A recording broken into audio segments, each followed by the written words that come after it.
Hey everyone, I know it's 6:29 right now Central Time, 7:29 if you're on Eastern. We're gonna let people join in, get things going around 7:30. Just kind of let everyone funnel on in. Awesome. All right, guys, my name is Will Osborne. This picture, y'all will get a kick out of this. This is back when I was 21. I'm 26 now, so lots changed since then. But that's with catching a snook. It's about 45 inches. A little bit background about me. I'm y'all's East Tennessee field rep for Tennessee Wildlife Federation. I live out in Knoxville, and fishing is sort of my primary focus in what I do. I did a lot of inshore fishing. I worked on a fishing boat down in Islamorada in the Florida Keys for a couple summers, and then I fished deep sea for Grizzly smokeless tobacco and some of their tournaments in the Outer Banks, primarily for billfish, but we did also get some yellowfin tuna, got some mahi. It was a great time. So really excited to be talking about some fishing with y'all tonight. Seems like it's been a minute, and it's coming right around the bend for white bass. So seems like a lot of people have joined us, so let's go ahead and kick it off. So an overview of kind of what we're going to focus on tonight is how to identify white bass, the distribution ranges where they're at, creel limits, where to fish for them, identifying sort of those public land accesses and also what you'd want to look for a field, and then general gear. Seems like I got one question right now. What is your fave lure? I'll be answering that, Jenna, a little later on. So I'm just going to go ahead and answer that when I get to it. Awesome. So prior to this job, I was a fisheries biologist. I did that for about a year, and I focused on anadromous fish, primarily salmon and trout. So my background is definitely in fisheries, which not only being an angler myself, but also having that scientific background. Really passionate about the biology side of things. So if you've taken these classes before, of course, I've never really stepped in with too much, see how Jeb, Chris, and Taylor does it. They have had me on and I've learned from them, but I'm definitely going to have some biology in here as well. So if y'all are interested in that, we'll definitely touch on it for white bass and stuff like that. And with that being said, if any questions whatsoever, just drop them in the chat and I'll answer them in real time. So by the end of this class, you should be able to recall the daily creel limit for white bass, identify the type of lure that will work best while fishing for white bass, and determining the best time to fish for them as well. All things that are coming right around the bend that y'all can utilize a field come February. So that's something to get really excited about. So let's get into it. So a common thing that I've found throughout my career, both as a biologist and an angler, is we see a lot of people confusing a white bass with a striped bass. And it's very common. It's easy to do based with color and other things like that. But this is a close look on a white bass. And so you see that we've got a large spiny dorsal fin on top. They have this greenish tint to them. They're shaped more of like a football, meaning that they have that wider and shape, especially than a striped bass, which is traditionally a little bit longer.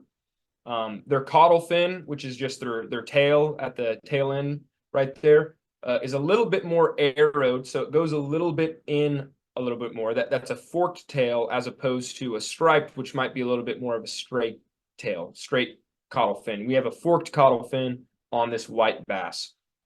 These irregular lines that are running laterally along the side of the white bass aren't as pronounced. They're not as deep in their coloration. When on a striped bass, you have those pronounced, deep, dark black lines that go along the side of a striped bass.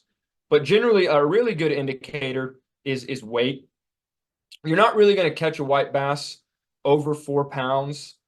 So if you have something that you're unsure about and you have questions, well, if you're weighing it and it's over 4 pounds, there's a good chance it's a striped bass. We will go into, on the next slide, sort of comparing all three of them in an image, but just getting a look on what a white bass looks like. This is what you're looking at. And fish identification, obviously very important. They correspond to creel limits and other regulations that are set by TWRA, depending on the river, the stream, the lake where you're at. So it's good to be familiar with those, both by downloading the TWRA app. They have their Go Outdoors website. There's that fishing pamphlet that I'll attach out in the email, which is just sort of the fishing regulations for 2023, 2024. So y'all have a little bit of that to look through, but it's just really good to familiarize yourself with the ID so that you're not, impacting a fisheries more than they're already impact. Overfishing can be a problem. And if you're unfamiliar with the species, it's just best to do your due diligence before going out in the field and impacting a fisheries in any way. We're really focused on conservation here at the Federation. And so we want healthy fisheries in Tennessee and anything we can do to support that. So this is what I was talking about in that last slide. You've got a striped bass, this hybrid in the middle, and then a white bass. So looking at the striped bass compared to that white bass, there's a few distinct differences. Those stripers, as you might also have heard them referred to as, so striped are long and often a little bit more white, as you can see depicted here. And as their caudal fin depicts, it's not as forked, so that tail end of the fish, it's a little bit more straight than it is forked, as seen as on our white bass. And those lines are incredibly distinct along it, and it has less of the overall width and depth to the fish. It's not as football shaped. It's very long, and it has those distinct lines, like I keep saying. But the white bass got that greenish tip. And another thing you can notice is it just generally a white bass on the very bottom here has a smaller mouth. Striped bass might be more in line. It doesn't have necessarily like a large mouth bass, but it will have a larger mouth than a white bass. And so the white bass seldom exceeds 3 pounds, when striped bass can definitely exceed, they are in that 20 to 30 pounds range. I caught some in Lake Wateree down in South Carolina, and they can get really big. So they're super fun fish to catch all around. All stripers, all white bass. It's just a fun fish to catch, all these fish variations and everything like that. Species-wise, these are different species, but all three of them are fun to catch. When you're fishing for white bass and you do get a good bite, it's going to be pretty hot. And so there's generally going to be others in the area. And so you can play off that and get more bites if you are getting like one, and you'll know. And so they're generally together and they bite in tandem. But if you do decide to look at the tongue, you'll see that the white bass, the back of the tongue has one tooth patch, while the hybrid and the striped have these two tooth patches. So that is if you're, taking the hook out with a pair of pliers or however you want to go about it, that's, ethical for the fish, and you're looking in its mouth and you look behind the tongue, the back of the tongue, and you're seeing that patch, can also be a really good way to identify them if that is something that you want to just be 100% sure on. And we definitely recommend whatever y'all are comfortable with. So now we're going to go over distribution. So there's a large range of distribution, especially closer to West Tennessee and along the Mississippi River, but they're all over Tennessee. Tennessee River system, there's the Cumberland River, Lake Barkley, and all the rivers and tributaries that feed into those are good areas that you're going to find white bass. And if you're more towards East Tennessee, Douglas Lake outside Knoxville has got great for concentration for them. You generally won't find white bass in clear, shallow, rocky streams. You're more likely going to find them in those like the Tennessee River, a little bit wider. You're going to have deeper pits, maybe not as clear, a little bit more murky. They are in lakes as well, but I've known mostly them to be fished on Tennessee River system and stuff like that. You're going to get a large concentration of them there. And basically, where you can find largemouth and other things of the sort, you could also probably find them. Because when I've been fishing for largemouth crappie before, I have actually got some white bass. And so they definitely are there. But it is good, to check rivers in your area, like the Holston River and just other places like that, especially your area specific to you, which you can find on TWRA's website, which we'll get into a little bit later on. But another thing that I like to do is if I know an area I'm going to go to, I can find the area manager's information, like on TWRA's website, Go Outdoors, and I can sort of ask them about populations in those lakes and tributaries. I can sort of ask them about the concentration of white bass, the numbers that they're seeing, and sort of talk to them, not only to better understand the ecosystem that's built up there and the fish that are present, but also a lot of those folks, they get into that line of work because they love to fish. So it's just a good way to pick people's brains. It's just a good way to connect with people and sort of see. And so I'll usually reach out to an area manager and just ask them if there is a population present. Yep. Gwen said they can be found in South Holston Lake. So another place to check out. Like I said, you can find that information by looking at some maps online and some distribution maps like the one here. Yeah, depending on where you're at throughout the state, it's obviously going to be different. I'm more familiar with East Tennessee. I don't know Middle Tennessee and West Tennessee as well, but I do have information here, and we'll attach some in the email that's helpful to people in those areas.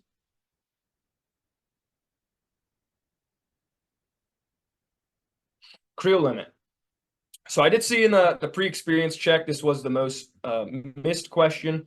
But for white bass, you have a creel limit of 15 per day with a no limit on length.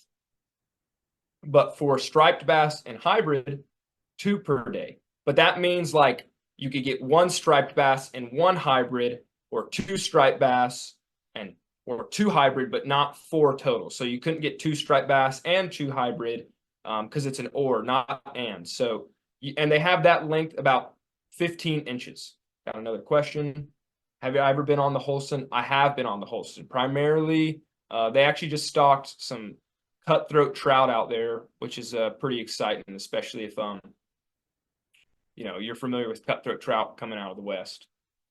Is the meat good? Meat is great. Yeah, it's pretty similar to a largemouth, and I will be sending out some recipes on how to like fillet this, how to cook them up, sort of how to go about eating them. But they are really good. Super fun fish to catch and super tasty in my opinion. So all around, it's good fish. Yeah, so just memorizing that. In Tennessee, it's 15 per day for white bass with no length limit. And then for striped bass or hybrid, it's 2 per day with that 15-inch length limit.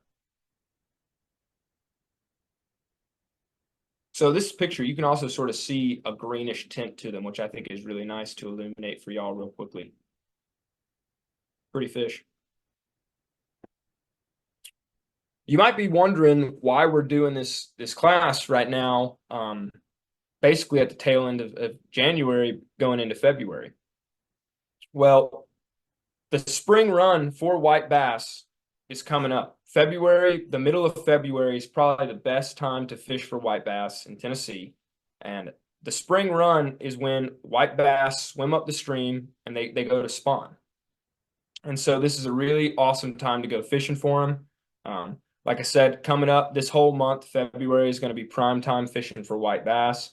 So it's great to get out there and put a hurting on them. So we definitely want to catch as many as we can. If we love fishing, so it's great to learn why they're spawning, like where they're running, and sort of those strategies, so you can get out there and you can interact with the fish and everything like that. The water temps that we're kind of looking for are around 54 to 60 degrees with a steady current. That is stuff to be keeping up on. This is all stuff that I would Google prior to going afield, just to like get a better understanding of my conditions, what I'm looking for. But you do want those water temperatures to be around 54 to 60 degrees and a steady current. Places you can check out, like I said earlier, Tennessee River System, the Cumberland River, Lake Barley, South Holston, Douglas Lake. But Google those surface temperatures and sort of make a strategy based off that. Got 3 more questions.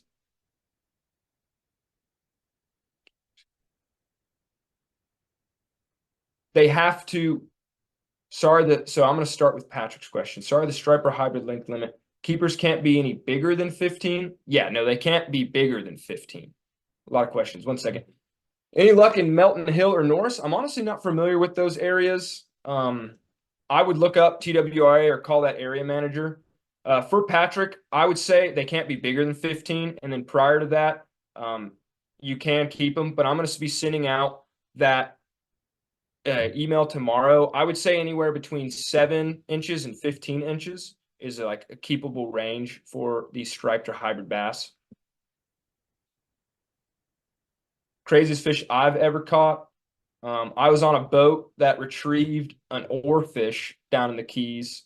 We had to call a bunch of scientists to come out because that's a deep sea fish. So we didn't catch it, but we did see it floating on top of the surface. And you don't really see those fish outside videos. So that was pretty crazy. If you don't know what an oarfish is, go ahead and give it a look up after this.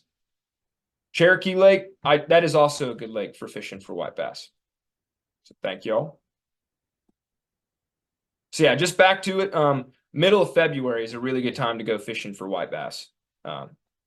Highly recommend this, studying the material that we're going to give you all tonight and trying utilizing it in the coming weeks up until like basically mid-March, beginning of March. It's going to be a good time to go fishing for them. Are there white bass in Lake Chickamauga? I would say that there are. Like I don't know particularly if there's white bass in that lake. I know that's really good for fishing. But like I said, if you want to call that area manager, or if you want to call look up online on those maps and stuff like that, you will be able to get that data if there is fish present. But I'm going to go out and say there's definitely going to be white bass in Lake Chickamauga. I do not guide. I used to guide, but I no longer do. What do you do with fish scraps after filleting? That's a good question. I mean, ultimately, you can be as nifty as you want to be. I generally dispose of them, but if there's other things you want to Google, I mean, I'm sure that there's a ton of stuff you can do. But yeah, I generally just fillet them and then and dispose of the leftovers. What is the best in the market? I don't know what that refers to. If you want to rephrase that question for me, I can get back to you and answer. If you're talking about gear, we will be getting back to gear and stuff like that and what I recommend. Awesome. So white bass fishing is incredibly accessible. A thing I really like to recommend to folks when they're starting to fish and when they're getting into white bass fishing, I think it's a great fish to really start a fishing or angling career.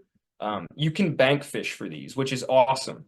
You might not have the opportunity to go up 10 to 15, 20 miles up and down a river or a lake all day. And so being able to access fish from a bank is really pivotal into like getting out there and angling. So for white bass, you can definitely fish for them from a bank. If you're having a successful day while bank fishing, it's really important to pay attention to those conditions on that day, both the water level, the water temperature, and things of the like. And if that spot is where you're having that success and you realize the conditions, what you can do is you can utilize by going back to that spot year after year on days when those conditions are present, and you'll probably repeat the success that you were having. And so let's say you're standing on, like the person presented here, on a little slough of gravel, sort of outstretching from a bank, and you've done your reconnaissance, and so you know a little bit about where the water drops off around there. You're going to be casting in that direction, and you have a really beneficial time. It's trial and error for the most part. Like you want to go out there and you want to try different conditions. For me, I really like overcast days. There's a little bit less sun pressure on the fish and stuff like that coming out for white bass specifically. And then you're going to want to cast. And as you go in with a higher water level, for example, if you have a higher water level, those fish are going to be more comfortable with coming into shallower areas because that water has changed. And so they're more comfortable with coming into like where the gravel might be closer in. On this specific day in this picture, the water level doesn't look extremely high, but you could come back a week later and where he's currently standing, it's underwater. And if it was underwater, it'd be a pretty decent place to give it a cast, especially if you know the sort of the contour lines around that, which we'll get into. But you can fish for these on the bank. You can also fish for them on the boat. If you have a boat, that's what if you want to do that, it's a very viable strategy, but you don't need it. And so that's why fishing for white bass is really awesome. So this is a TWRA's boating and fishing access map on Go Outdoors. As you see here, you can click on these like little boat ramps or the little fish icons or stuff like that, and it will give you not only the coordinates and all sort of the location, but you can get like fish identification, regulations, and other things like that, like when it's open year round. And this can be very important information prior to going out in the field, and you could be setting up yourself for the most success prior to going afield. And so if you clicked on one, this is specifically out in West Tennessee, close to Dyersburg, and you click on one and you clicked on the fish identification in that area, it give you a good understanding of what fish you could be expecting to go out and fish out for in that like specific area. And I think that that's an awesome map that they have interactive on Go Outdoors. You want to check for rivers with current. You know, you're not looking for extremely stagnant, but you wouldn't want something that's just like a stagnant small pond, but you want rivers that are wide with that current, just like the Tennessee. And you can also check for around ramps, under bridges, wherever there's a little bit of cover, but at the same time, they have sort of that wide current river that they can subsist in. You can also consider state parks, going out there. And if you really want to, you can reach out to a landowner if they have like a mouth of a creek on their land, and you can go see if you could get access there and bank fish and try and catch them that way. So white bass are a fish that there's a lot of access to them. There's a lot of ways that you can fish for them. And we'll get into like my favorite ways of going about it. But I'm just really trying to let y'all know how accessible it is to catch and go fishing for white bass. And they're super exciting fish to catch. So before I jump into these contour lines real quick, I'm going to try and answer these questions. You can catch them on a fly rod. You definitely can. You definitely can. Sorry, my phone.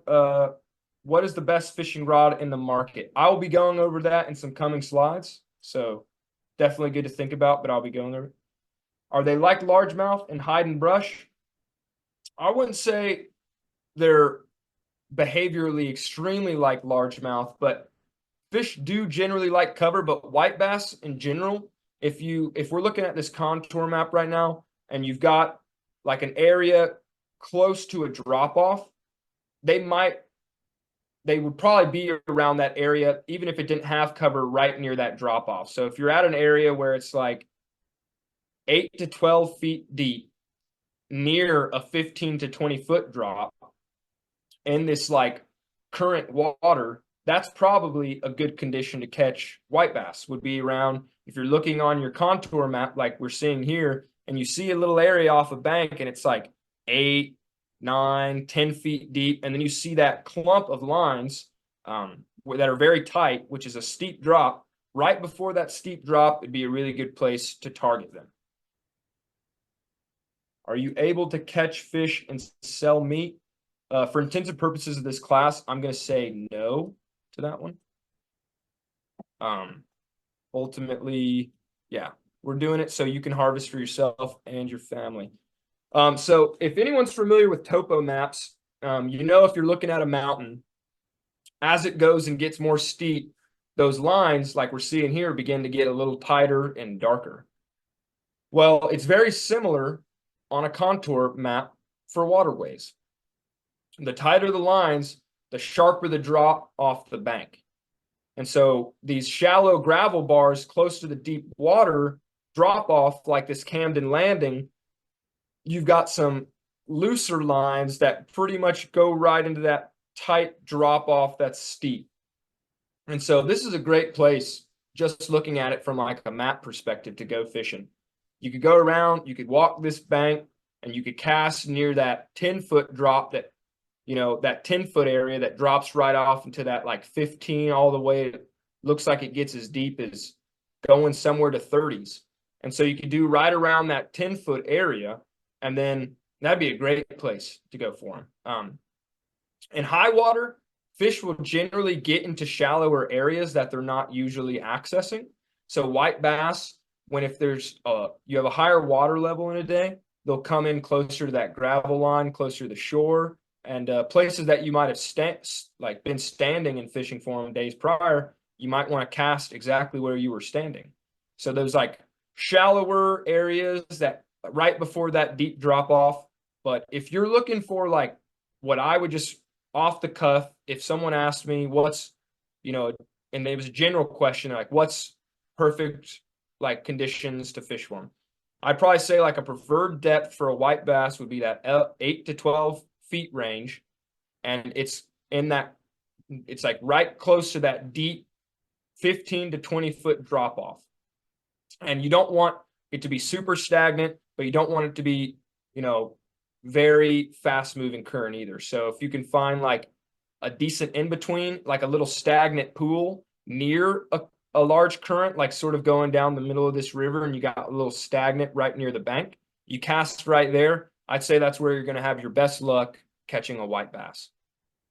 So current breaks close to those deep drops and creek mouth, these fish, they always face into the current. So you want to repeat that cast work by casting up the current a little bit. And as you're toying the lure along, it'll gradually go with the flow of the water. And so it'll sort of bring the bait to them. And so you're presenting it in a way that's crucial. Presentation is key with fishing. Whether you're fishing for bonefish in the Bahamas or you're fishing for white bass in Tennessee, it's all about the way you present the bait to the fish and getting them interested in mimicking nature. And, coming from a biology background, that is what I've found fundamentally works the best when I'm hunting and fishing, is mimicking what a prey would do to entice that predator to strike, especially with fishing. Same goes with fly fishing as well. You're mimicking that fly. With this, you're mimicking that crawdad, otherwise known as a crawfish, crayfish, or that minnow, or that you're mimicking it in a way that would entice the white bass to strike. And so if I was here, like I said, I'd cast upwards of that 10 that we're seeing, close to that drop off, and I would allow my line. I'd have some slack. I'd allow it to touch the bottom, and then I'd probably start guiding it up a bit and letting it bounce off the bottom, and then hitting on the fall, getting it up on the up, letting it fall, and allow the fish to strike in that. A lot of fish strike on the fall. I'd say like 90% of the fish, like white bass when you're fishing, will strike on that fall, as you're like kind of guiding it across the bottom. Awesome. So as I've been sort of touching on, you want to really pay attention to conditions, when and where you catch them. And if you don't have this app, I got this app, TVA app is great. If you're fishing along the Tennessee, you can see all sorts of stats that they're producing, like, if they're pumping out of a dam, if they've got generators pumping and stuff like that, high water conditions, current, average discharge, weather, all sorts of stuff that you want to, as an angler, keep a note on, so that when you go out and fishing more and more, you have specific targets that you're trying to achieve, because you're going to have more success. And so water coming from a dam will affect a lake. So if you've got like more generators, there's going to be more current. And if you have a higher average discharge, it's going to be a lot faster of a current. So it's just things to keep, in the back of your mind when you're looking at, like, you might say to yourself, okay, I fished on a day with a discharge of X, like discharge of 87,161 on September 27th, 2021. And I had great success. That might be the what you go for. You might be like, at 4 p.m. around this discharge, I feel like I had the most success. And, that is sort of just a very general example. That's not going to really work here because it's in September.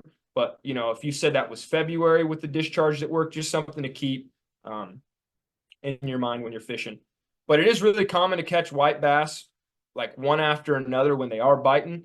So when you get one and you're out there, it's good to just stay out there, really just keep fishing, and go back and check those temperatures and stuff, and really write them down in a journal. I keep a journal with me, one for fishing, one for hunting, and I just write all the conditions down. I'll write the time of the day, I'll write the plants I saw around the area if I know them. I'll write whether the sun was up, whether it was cloud cover, the precipitation, wind direction, just everything. And just study that to become a more proficient angler as I continue in my like angling career of being a sportsman. But so for these generators right here, you know, it says 4 or more. Generators can obviously affect it with current as well. And, you know, TVA, they might not have those generators wide open at a dam. And so the current, you know, if the generator is wide open, it always, if they just let it full out, you know, that's when all the people that, you know, who love going rafting on the river go out. But when you're fishing, they generally like year round just don't really have those ever wide open. But that is just sort of an understanding if you're wondering what that generators are. It'll sort of give you that information as well. So we got 2 questions. What is the best fishing hunting games for mobile? I do not know. I don't play games, as lame as that is to say. So I can't really give you the direction. I'm sure there's probably great ones, I mean, nowadays and stuff like that. So you want to cast in front of the drop off, but close to it, not beyond. Yes. No, you want to cast around, like within that vicinity right before it breaks off into that drop off. You don't really want to cast into that drop off because then you could be over presenting or over. You want to present it in front of the fish, not in the drop off, but like around that 8 to 12 foot range right before it drops into that steep 15 to 20 feet, 5 feet range that it's hugging close up to, because they'll be right up there. So yeah, close to it, but not beyond. So great question. Now we're going to get into what y'all really want to get into, and is tackle. So you can use spinning reels as we see on our left, or you can use these casting as we see on our right. Either's good. That is completely up to you. I'm a spinning reel person myself, but that's not to say one is better than the other. That is completely personal preference. But for white bass, you're going to want anywhere from a 6, 6.5, or 7 foot rod. That's medium heavy, you know, all with the rod action. So that medium heavy weight on the rod action, but then that 6 to 7 feet for the rod itself would be a really good setup. And you're going to want 8 to 10 pound test monofilament line. I prefer 8 pound.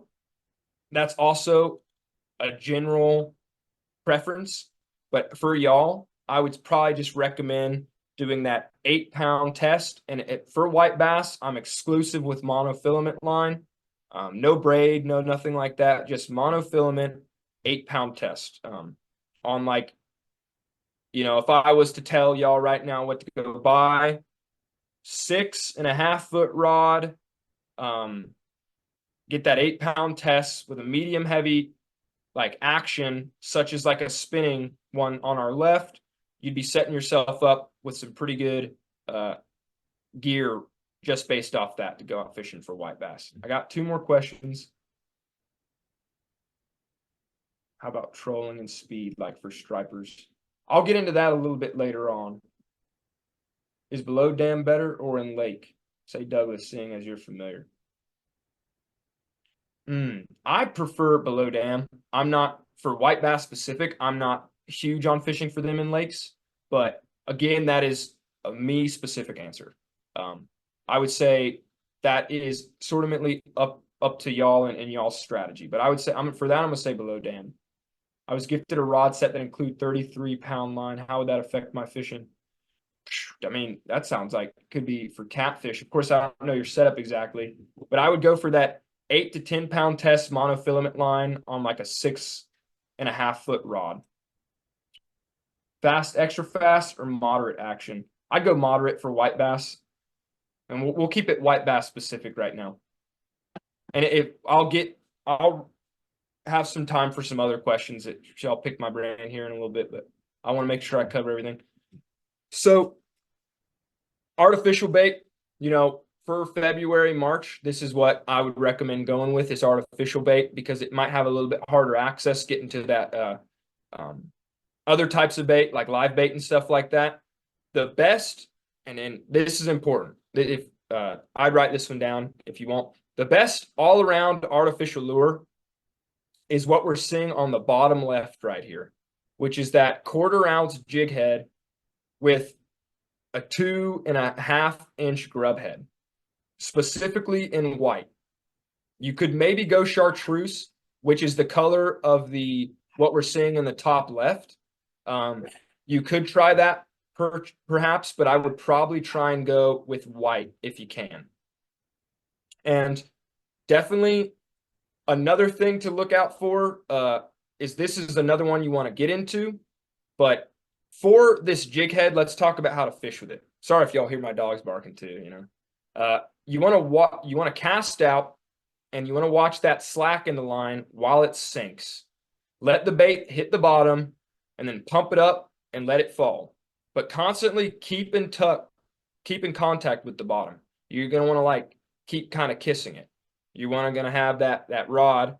You're going to want to see that slack. You're going to want to you'll know when you hit the bottom, and you're going to want to pump it up and let it fall. And if you do that as you're reeling in, that white bass is going to be on the bottom, and they will hit that bait on the fall.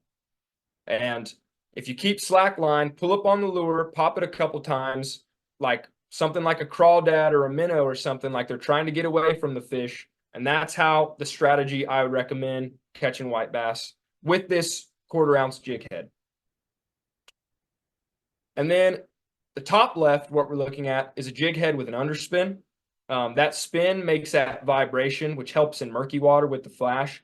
But it also just, it entices the fish with something extra, just having that little, shine to entice them. What is this?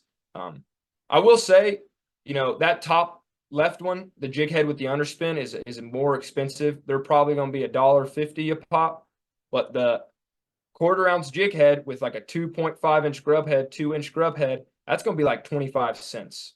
And so it's completely up to you and your setup. It's good to have multiple things in your arsenal to employ all these sorts of things. And then on the top right, we're seeing a 200 series crankbait. And again, in white. So I would keep these either white or chartreuse, like that color that we see up in that top left. But that crankbait, that 200 series, it'll go down 8 to 10 feet deep. And it's very good. I mean, you've got those treble hooks on it, and you might not even know the fish is on when you're reeling it up, and you'll be pulling one up. And so that's another great one to have, because with that lip, it'll be down at around that 8 to 10 feet. And, with that's more of a constant reel, like a fish that's swimming like through a crowd of white bass or something like that. And that being said, you can also do a quick turn, and it'll dive deep, and you have that sort of doing it, that diving like method, like a minnow or something like a crawdad. You're creating that distress feel or sensation from a fish that is being predated upon. And that's what it's enticing these white bass to strike, is they see a fish frenzied getting away from them, and they're gonna strike on it, or act like a crawdad, which would be doing more of that jig head bouncing, that kissing the bottom. And then on the bottom right, we got a jig and spoon. For this one, you're going to throw it out. You're going to let it get to the bottom, and you're going to want to tighten the slack, as opposed to, the jig head on the bottom left. On the bottom right with the jig and spoon, you're going to want to tighten the slack, and you're going to pop the rod. So if you want to use this, a jig and spoon, it might be better to have a 7-foot rod, a 7.5-foot rod, because then it's less effort to get that pop. So when you're kissing the bottom with the jig head, you're sort of just lightly bringing it up and down while reeling, like you're sort of doing a more flowy movement, for lack of a better word. But when you're popping that jig and spoon, it's more of like a pop. And I know that's a terrible way to explain it, but I mean, it's no better way to put it. So you're going to pop it off the bottom and let it flutter back down. Like I said, 90%, 95% of white bass will hit on that fall. And like we were saying earlier, fishing on those overcast days with less pressure from the sunlight, that's also another thing that'll help this fishing strategy along with these artificial baits. I got 4 questions. Let me hop on them. What is a decent lure? Sort of what I'm discussing right now, and I'll get into rigging after this. But I would recommend, like I said, that 1/4 ounce jig head, with 2.5-inch grub head and white to get you started. If fishing the bottom with exposed hook, how often do you get snagged and have to reset your line? Well, that all depends where you're fishing. Like in like this river, like the Tennessee, it's not too common. It's not like we're fishing like a super stagnant, murky like pond or lake that's got a little bit more vegetation growing on the bottom. That would be more of like a largemouth bass or something territory. They have that there's less stream gradient there. White bass, they probably want that moderate stream gradient. And that's just a way of saying like the relation of the current to the ecosystem. So with a little bit more of a current, it's not going to be in Tennessee. You're not going to have as many of that stagnant algae-esque plants growing. You're going to have a little bit more of that clearer, oxygenated water. But you're not, going for trout conditions where it's super fast moving white water and stuff like that. So it's that nice median, like that I'd look for. So you probably can't use top water. I wouldn't recommend using top water for white bass, no. And jerk baits, I probably wouldn't recommend that either. Like I said, I think a crankbait would probably be a little bit better than that. Is a bait caster good for them? I'd say it's worth a shot. So I'll keep plugging on. Awesome. So what I always employ is this Carolina rig, leader around 12 inches. This is just always a go-to with that sliding sinker, that egg, and a little bit of a plastic bead and a swivel. This is just a good go-to rigging for your setup. I employ this when I white bass fish, and I think this is just good go around. It'll last a while. It's easy to tie, all that jazz. It's just my go-to is using that Carolina rig with that egg sliding sinker, plastic bead, and a swivel. And what I'll do in the email is I'll send out a link on how to tie this and sort of all the stuff that you might need for this tomorrow. But this is what I would recommend in tandem with that. To use Googan Squad products. I've actually never heard of that, so I can't say. The plastic bead. So that plastic bead, that's a good question. I don't, when I put it on, I usually keep it in between that sinker and that swivel to kind of create that friction-free zone. But I was never personally for white bass like taught any other way. This is just like dad to me, his dad prior to him, grandpa and whole me. But that's what I would assume it's for right off the bat. I fish in Norris Lake and rarely catch white bass. When I do, it's on spoons and deep crankbait, and it lasts a long time. So yeah, spoons, like I was saying, and that deep crankbait.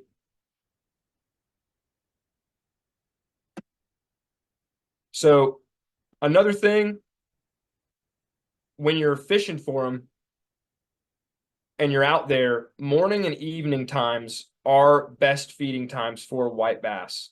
And that river-based, on that current fish, it will wait for that current to sort of get up going and stir the river around. And if you're on the Tennessee River, it could be 10 to 11 a.m. So that's just another tidbit, like time of day and stuff like that. If you got your 1/4 ounce jig head with the grub head, you've got your Carolina rig with that setup of a 6.5 foot rod with that medium heavy action. And then you go out in the Tennessee River and you're going around 10 a.m. mid-February, that's going to set you up for success. But for those that are interested, this is obviously another very viable way of fishing is using that live bait. You can buy minnows at a bait store. It's a great way to fish for them, putting a minnow on the end of your line, mimicking what they would naturally eat. My favorite way to fish for them, if I'm using live bait or crawdads, crayfish, they can be harder to find in the winter, and it's also just really hard to find a store that sells crawdads, is my experience. You might know better than me, but so it's good to go out in the field and try and harvest these and collect these. And this is something you can look for. This is like a crayfish mound, crawdad mound. And if you're out in a wet field and you're walking around close to like a body of water, river, stream, you could find these. And this is a good indicator that crawdads are in the area. And so that can lead you up into like wanting to set this trap up on our right. We have a crawfish trap. You can put, I've heard people putting dog food in there, things of that, like sort of anything to sort of entice the crawdad to go inside the trap. And because of the slope that's built, the way it funnels in, crawdads can't get back out of it. But you also have this crawfish drag on our left side that you can use sort of like guiding it along the bottom of a river and other places where you're seeing that sign for crawdads, like that mound. Um, if it's rocky and stuff like that, you can try and net them up.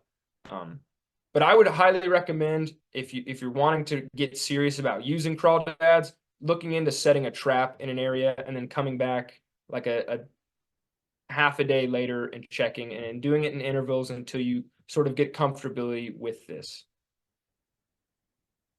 I got 3 questions.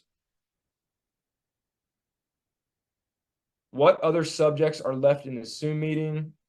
I'll go over recipes. Do you use Solinar tables? Oh, solar tables. They're not, they're not extremely important. I think, you can check barometric pressure. You can check whether it's going to be overcast or sun out, but you kind of want to use everything that I talked about to go into and sort of add all those conditions up to get your best suitable conditions for white bass fishing. What do you hook with the crawdads? Just the meat or the whole thing? Just the whole thing. You can, go through that precipice or the shell and sort of like gut it from the tail end and push that hook through. So you kind of hook it from the tail end, push it through, and allow the hook to sort of come out from the bottom. That's a way that I've always hooked crawdads. The best hook size, you're not going to want any, for white bass specific, you're not going to want anything massive. Best hook size to go to all around. Like I said, this is another variable question that I have all sorts of different types of hook size in my setup. And I would probably just go out there and make it similar to what I've got, for if I'm fishing for like a smallmouth bass and something like that. But if y'all are interested, drop in the Q&A about like if you want specific gear recommendations. And what I'll do is I'll try and pull some links or some stuff that I would use bass fishing, and I can send that in that follow-up email for like hooks or egg weights or monofilament line or anything like that. I can sort of give like a very basic setup. If y'all are interested in something like that, I can definitely do that in the email going out tomorrow. And then finally, we're getting close to the end, so I really appreciate y'all being here with us the entire time. But if anyone's got any extra questions right now, go ahead and give me an ask. This is a filleted white bass fillet, and it looks really good. I'll be sending out some recipes how to cook them up tomorrow, but just gonna go ahead and stay around probably for a couple 3-5 more minutes, just answer some questions for y'all. I definitely will do a basic gear rec for sure. Do you eat the skin? I eat the skin, yeah, but that's also personal preference as well. Thank you. I'll definitely send that in the email tomorrow. Do I see them? They do school generally, like I was saying. If you get one on a bite, you're probably going to get multiple in that area, so it's going to be pretty hot. And yeah, like I said, y'all, I'm the East Tennessee field rep for Tennessee Wildlife Federation.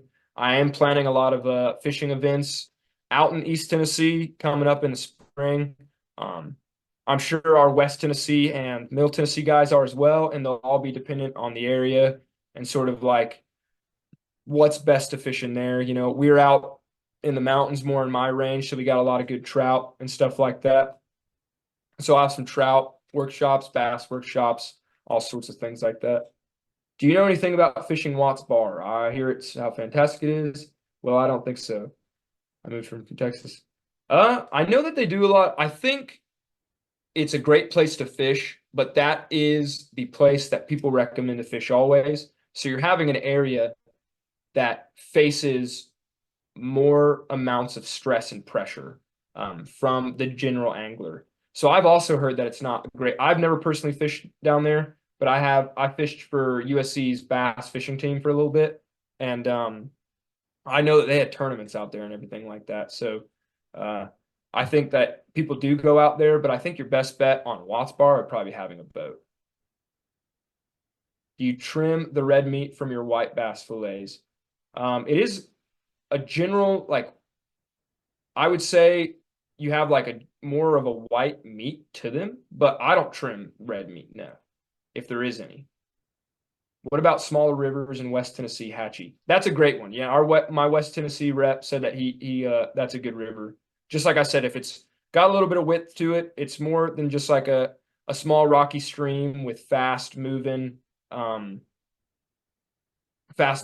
and stuff like that. You're wanting something that's got a little bit more width and has a decent current with those bends so you can have those stagnant pools. But checking those contour maps prior to going out will set you up for success. And that information is available online. Will you send out invites for fishing like you talked about? Yeah, those will be going in our large, like if you're in subscribing to our emails, all those invites will be going out just to everyone. So if you liked what I taught you tonight, or if you want to go fishing, just look for the ones from Will Osborne, and because that's my name. I'm the East Tennessee rep, and then you can sign up for them there, and I'll get in touch with you. What about midsummer blows? I actually don't know too much about what you're referring to there. If there's a midsummer technique for fishing for white bass, I'd be really interested in hearing about it. Yep, it is very pressured. A lot of people fishing Watts Bar, so it can be a little bit more difficult because of that. How about our fish finders for white bass? I have one on my kayak. I'd say that's a really good thing to have. I think they're helpful for all fish. Kayak fishing is great fun too. So I think yeah, super helpful. It'll help you know what's in the area, and yeah, so definitely.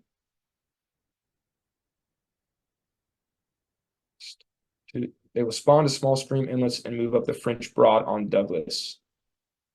Yeah, they move up the French Broad to Douglas, like Douglas Lake, what I was talking about. That's a really good place to fish them.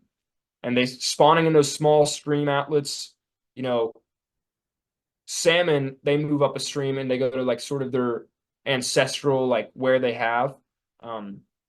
For white bass, when they go up those streams to spawn, it's sort of similar.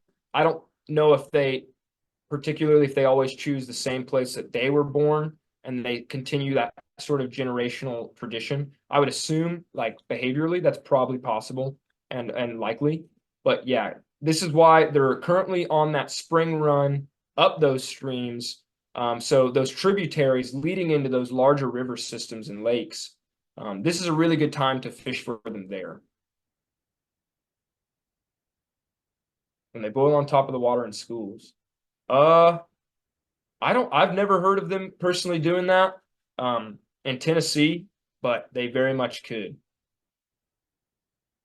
All right, guys, if no one has any more questions, I know it's been about 5 minutes over time, so I'm really grateful for y'all sticking around for me and willing to, take some time out of your Tuesday night to come out and sit on this white bass fishing class. Hope y'all learned a lot. Like I said, I will be sending a follow-up email tomorrow.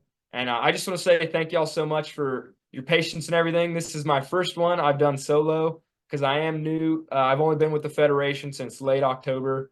And so thank y'all so much for bearing with me. And look forward to doing more of these solo for y'all. And yeah, learning what y'all want to learn and hopefully giving more information to y'all that y'all might not have gotten if you've done a lot of our classes before. So thank y'all so much. Have a great night.